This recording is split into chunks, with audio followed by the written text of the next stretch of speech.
Hey, Dr. Jon Finn here. Welcome to the Habit Mechanic podcast. Right now, you can get my new best-selling book, Train Your Brain for the AI Revolution, at tougherminds.co.uk.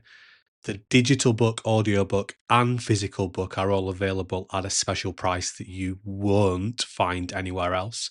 If you want to fulfill your potential or help other people fulfill their potential so you can feel great and get the rewards and respect you deserve, then I want to give you a free physical copy of my new best-selling book because you deserve to know the truth. The most important things for fulfilling your potential are not tips, tricks, hacks, therapy, coaching, meditation, breathwork, goal setting, journaling, or finding your why. I know it sounds irrational because we're so used to hearing about using these things to help us fulfill our potential. But these approaches are outdated and ineffective, and they are based on a big lie. To find out more and get your free physical copy of Dr. Jon Finn's best-selling book, The Habit Mechanic, go to tougherminds.co.uk.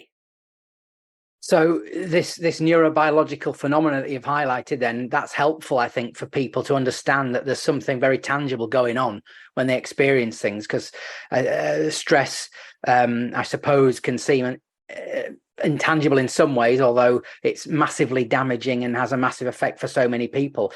I think that's a great understanding you share with people, Jon. How can we then go about to start to manage stress and respond to these things that we experience?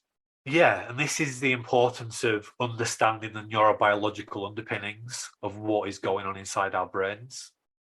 Because if we understand the process, we can then pinpoint what we need to do to reverse it. And if you do have any questions about this, please do put them in the chat. So let's tackle the first thing we want to do when we're feeling stressed is we need to get our prefrontal cortex working again so that we can put some perspective on what's going on for us. And to do that, we have to slow down our breathing. By slowing down our breathing, we are reducing our activation levels. And by slowing down our breathing, we're disarming the limbic regions of the brain. We're disarming horribly unhelpful emotions. We're disarming the ape brain. And we're able to get the PFC working again. So if you've attended the change challenge sessions, sometimes we focus on breathing, focus breathing in for 5 seconds, breathing out for 5 seconds. And that's to deliberately slow down our breathing. So if I had, let's just say I'm feeling quite stressed at the moment because something happened this morning, what I might do is I might go for a short walk. And as I'm going for a walk, I'm going to deliberately focus on my breathing to slow it down very deliberately. So by going for the walk, I'm kind of burning off some of those chemicals that have flooded into my brain, like cortisol, etc. I'm burning some of those off. And then by slowing down my breathing, I'm getting more control over my thinking by activating my prefrontal cortex. And what I could actually do is, let me get the symmetry right here. Say this. So yeah,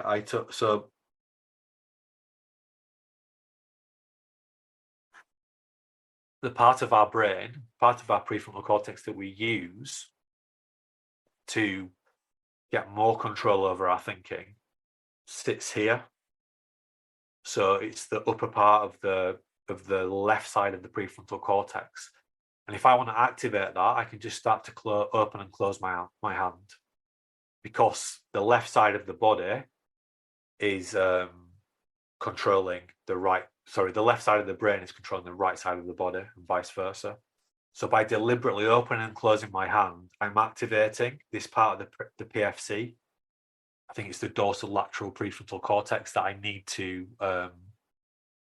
start to control my thoughts.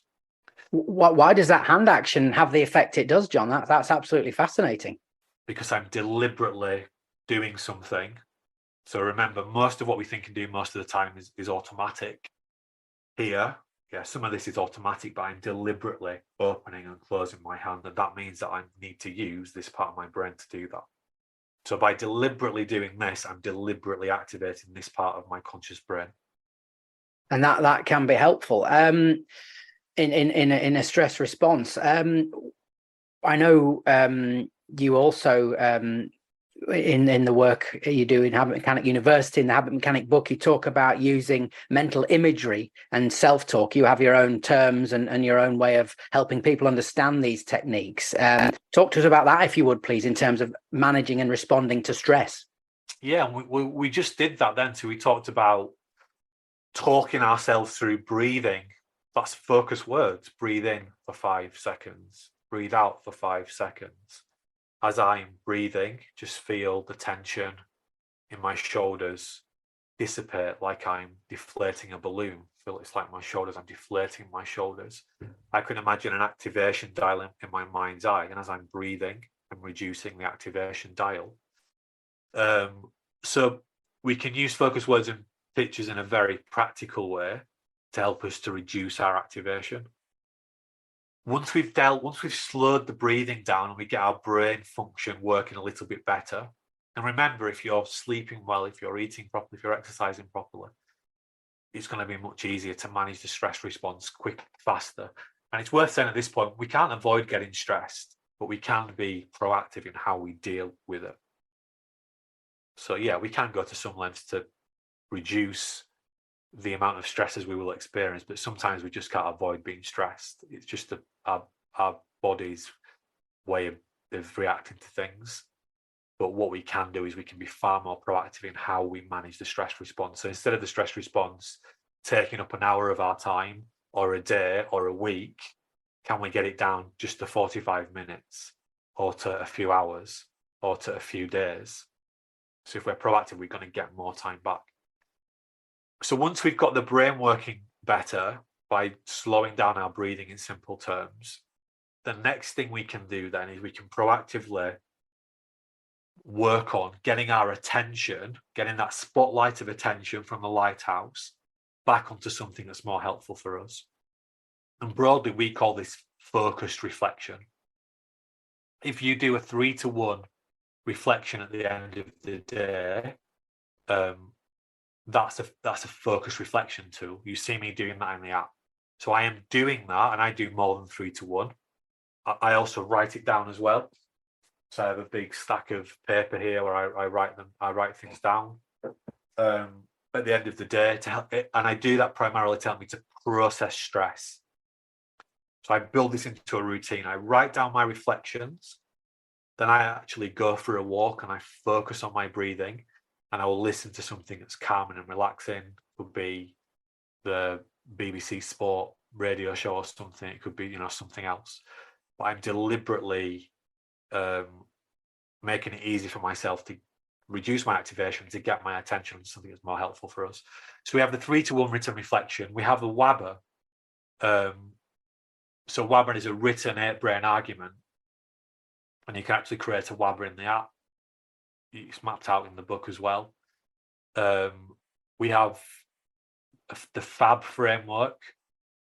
So FAB stands for fortunate, adapt, benefit.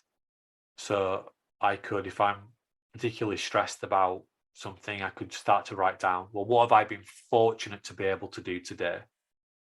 Just to get my attention onto something that's more helpful for me. So I could say, well, I had a nice breakfast.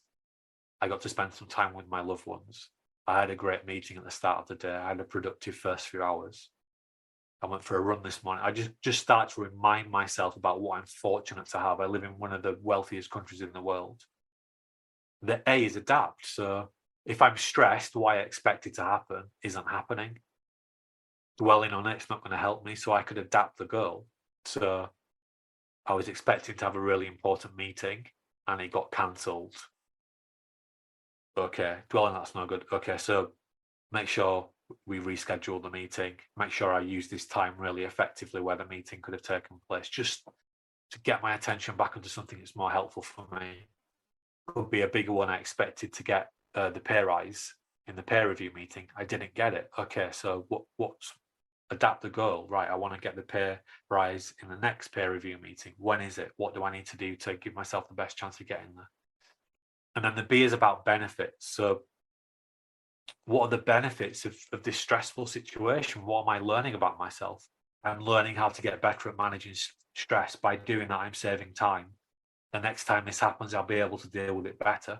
So by writing things down, not thinking them through, by writing them down or typing them out, we are forcing ourselves to pay attention to more helpful things. The reason writing is powerful is because our PFC can only hold 5 to 7 bits of information at a time. And we can only hold one idea for about 30 seconds. And if we don't repeat the idea in about 30 seconds, our brain dumps it. So when you write things down, things don't disappear after 30 seconds, and you can write down more than 5 to 7 ideas. So by writing things down, you're strengthening your willpower and your prefrontal cortex ability to manage hue. That's why it's so key. You can go into longer forms of focused reflection by using expressive writing. And in the book, we have a set of structured questions for expressive writing. But in simple terms, if we want to get better at managing stress, first of all, we've got to look after our brain. Good sleep, good diet, good exercise, good social connections. That creates great foundations. Number two, we've then got to directly deal with the stress response. Just reflecting, doing the T-PON every day. How well did I do my best to be at my best?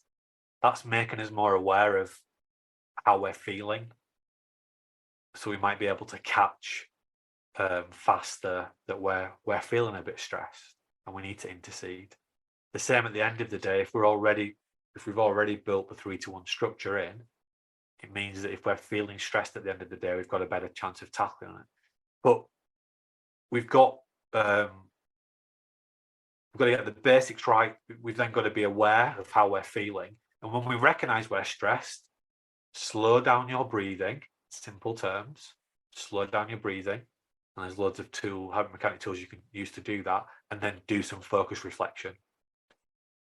But what's really important then is that we bring the behavioral science into this, and we create a habit building plan so that we've got the best chance of actually not just knowing what to do, not just having the skills to do it, but being able to build it into a habit.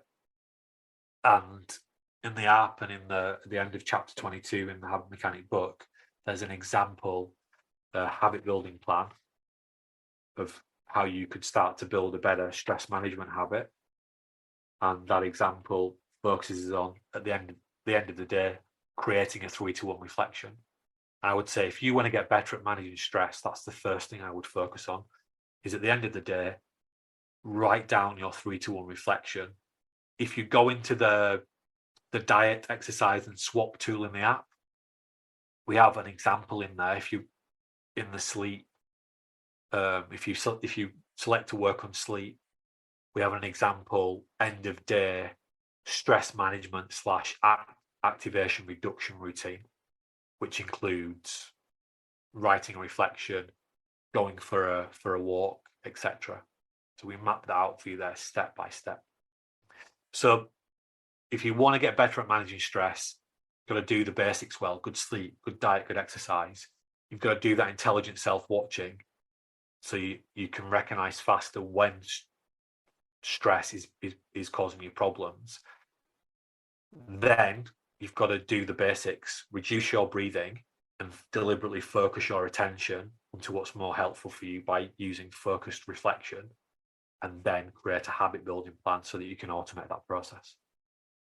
Yeah, well, thank you so much, Jon, for sharing so much amazing insight about stress management, and I think that will be so beneficial for many people. So thank you on their behalf. It's been a great session, great masterclass today. I think, as I say, people will find it so helpful. I know we just don't have much time left, but I do know one question that you do get. often is where to start kind of thing. And I guess with stress, like everything you say, just start small, make one tiny change. Yeah, and I would say start with the 3-to-1 reflection. You'll see me in the app doing that. In the working week, I predominantly do the reflection to manage stress, so I can process out the stress. That's why I do it. And I think that you hear all these tips and tricks about getting better sleep. None of them talk about processing out stress. And I think that is the real killer for why people are not sleeping properly, why they're waking up in the middle of the night, 2 o'clock, 3 in the morning, can't get back to sleep. It's because they haven't processed out the stress properly. And following these steps, it will give you a much better chance of doing that.